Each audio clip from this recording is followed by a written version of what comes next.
नमस्कार दोस्तों, आप सबका स्वागत है फन विद स्टडी में। आज हम पढ़ने वाले हैं वेद क्या होते हैं और इनके बारे में अलग अलग टाइप की जानकारी।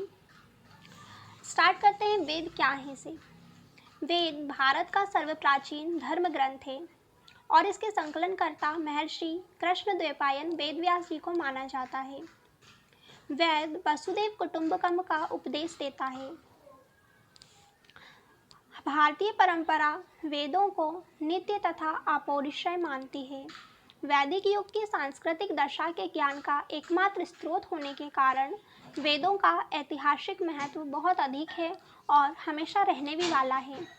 प्राचीन काल के अध्ययन के लिए समस्त रोचक सामग्री जो भी चाहिए होती है हमें, या फिर प्राचीन काल के अध्ययन के लिए जो लोग हैं उनके बारे में जानकारी या क्या क्या हुआ था, वो सब कुछ हमें जानने के लिए उनकी सारी जानकारी वेदों से प्राप्त होती है। इसके लिए हमें वेद पढ़ना ज़रूरी हो जाता है।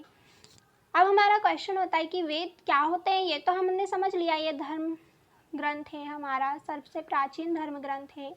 इसके बाद है कि अब वेद कितने प्रकार के होते हैं। तो वेद हमारे 4 प्रकार के होते हैं। ये निम्न हैं। पहला ऋग्वेद, दूसरा यजुर्वेद, तीसरा सामवेद और चौथा है अथर्ववेद। इन चारों वेदों को अगर इकट्ठा करके कहा जाए तो इनको हम संहिता का नाम देते हैं। चारों वेदों को संहिता कहा गया है। वेद मंत्रों की व्याख्या करने के लिए अनेक ग्रंथ जैसे ब्राह्मण ग्रंथ, आरण्यक और उपनिषद की रचना की गई है और इन सभी में जो भाषा उपयोग की गई है वो वैदिक संस्कृत कहलाती है। हम अपनी रोज़मर्रा की लाइफ में उसे संस्कृत नाम दे देते हैं, परंतु वो वास्तव में वैदिक संस्कृत होती है और वैदिक संस्कृत लौकिक संस्कृत से बहुत कुछ अलग होती है। वेदों को समझना प्राचीन काल से ही एक वार्ता का विषय रहा है। इसको पढ़ने के लिए हमें और भी कई चीज़ें पढ़ना होती है जिनके नाम मैं अभी आगे बताने वाली हूँ आपको। वेदों की जानकारी लेने के लिए और इनका अध्ययन करने के लिए हमें 6 अंग, पहला शिक्षा, दूसरा कल्प, तीसरा निरुक्त, चौथा व्याकरण, पांचवा छंद और छठा ज्योतिष का अध्ययन करना होता है। इसके बाद हमारे उपांग हैं। उपांगों में 6 शास्त्र होते हैं।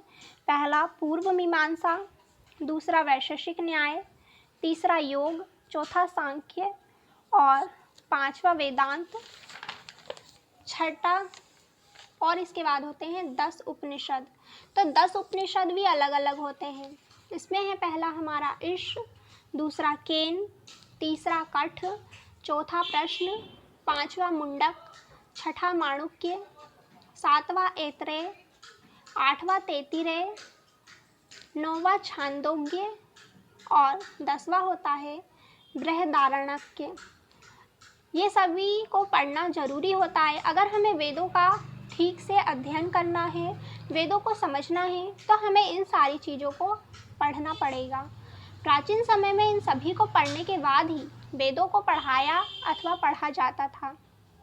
अब सवाल उठता है कि वेदों के ज्ञाता कौन थे।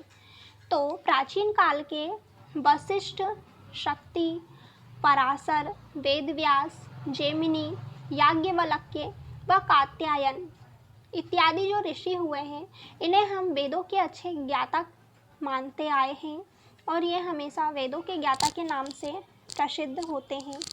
आई होप आपको वेदों के बारे में जो भी जानकारी है वो मिल चुकी है। इसके बाद जो भी हमारे वेद हैं, चारों वेद, इनके बारे में डिटेल से हम आगे आने वाले वीडियो में डिस्कस करेंगे। अगर आपको वीडियो पसंद आई हो तो प्लीज़ लाइक एंड सब्सक्राइब ज़रूर कीजिएगा। Thank you.